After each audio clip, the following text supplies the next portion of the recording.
I think that's why people must be laughing at us, because actually they're the beneficiaries of BEE more than blacks. Sure. Yeah, because when the BEE, they say, oh, no, they are so very apologetic. In 5 years, please, can black people please own 25%? Yeah. In the financial sector, it's worse. They're saying, no, black people should own 10%. They even fail to meet that low target. That was when you say black people must own 10%, you are saying 90% must remain in the hands of whites. Yeah. When you say 25% or 26%, etc., you are saying the balance remain. That's why they're the worst beneficiaries. I say, hey, these guys got in power. At the BE dialogue a few days ago, I think it was Dalimpov who said something that I have never quite understood that way. He's saying, in 94, black people won the majority of the votes. Yeah. And so they won the majority of cabinet. Yeah. Right? They were given the majority of cabinet. Imagine if after they won elections, people sat down and said, no, we understand you won 2/3. I think it was 68 or something. 2/3 for a number of years. We understand you won 2/3, but won't you please take 1/3 of the power? Yeah. He's saying if that makes no sense, why in the economy does it make sense to say BEE when it's fully implemented and you are level A, or what is level 1? Level 1. Right? Yeah. You can still be level 1 and your business is owned 9% by black people. And then the rest is still owned by white people. There's a sense of entitlement in some of our white population that is actually staggering. One of the most unpopular truths and unpopular facts that are hardly ever said from the mainstream media and even on the social platforms, it is that BEE or triple BEE, Black Economic Empowerment, has enriched more white people than its intended targets, which are black people. That is a fact. This then also links us to the video that I once did, where I was even playing a clip by Mweletsi Mbeki, speaking about how this black economic empowerment, which of course when I know now has now been expanded to be broad-based black economic empowerment, on how it came about. Go to all the ANC historical documents. I'm giving you guys a challenge. Go to all the ANC historical documents pre-1994 and see if you'll come across anything which resembles this black economic empowerment policy. You would realize that that thing was never there. It was never there because the ANC had understood in its mission of fighting apartheid, fighting colonialism, and of course, colonialism later on took a different form of apartheid. It was that the mission or the liberation. How does liberation look like? Liberation is about restoring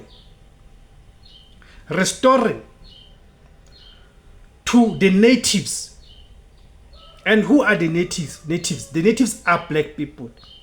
It's about restoring to black people what was taken from them. Hence, a nonsensical policy proposition such as the black-based economic empowerment or black economic empowerment would have never found expression in those documents. Then the question then arises, how does then this BEE now all of a sudden finds itself in the ANC lexicon. This comes as from 1987, when the apartheid regime, rather not apartheid regime, but the white monopoly capital, meaning the captains of industry, and it's white monopoly capital because those people were white, and even now it remains white. When they started having these discussions, when they started initiating discussions between the African National Congress, which was banned at the time, and the apartheid regime, one of the compromises that were spoken of there, it was that how do you tame the radicalism of black people, because the apartheid regime and these captains of industry, they had this spectre of communism, where they had the fear that once the ANC or a black majority government comes into power, it will then nationalize the commanding heights of the economy. Of course, they were correct to have those fears, because nationalization found expression in the ANC's discussion documents. So their fear was not baseless. So then they had to come with the ways to say, how do we reach a compromise? And that's Salam and this white monopoly capital captains. Then they proposed to the ANC that these ANC leaders, the elites, their friends and their families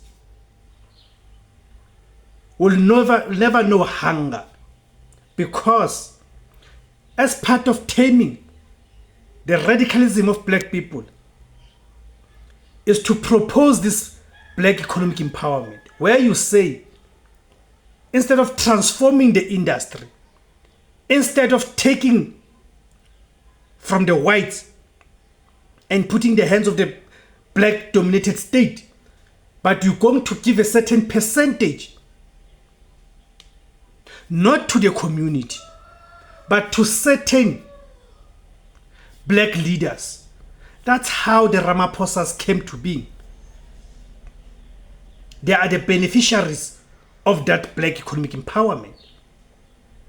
That is why now you realize that, because it cannot be, white people in this country make about 9 to 10% of the population, but you're saying the economy and the companies, the industries, you're going to give about 26% or 10% to black people. Then the remainder, meaning the large chunk of the economy, then still remains in the hands of the 10% of the population. That is why each and every credible state will reveal that, in fact, since 1994, black people have become more richer than they were before 1994. It means the BEE is more beneficial to them than black people, because when it comes to black people, it only benefits the few connected political elites. Thank you guys for tuning in. My name is Tebus Khosana. The name of the platform is IZWI LABANSUNDU, the voice for Africans. Kama Kuma Africa.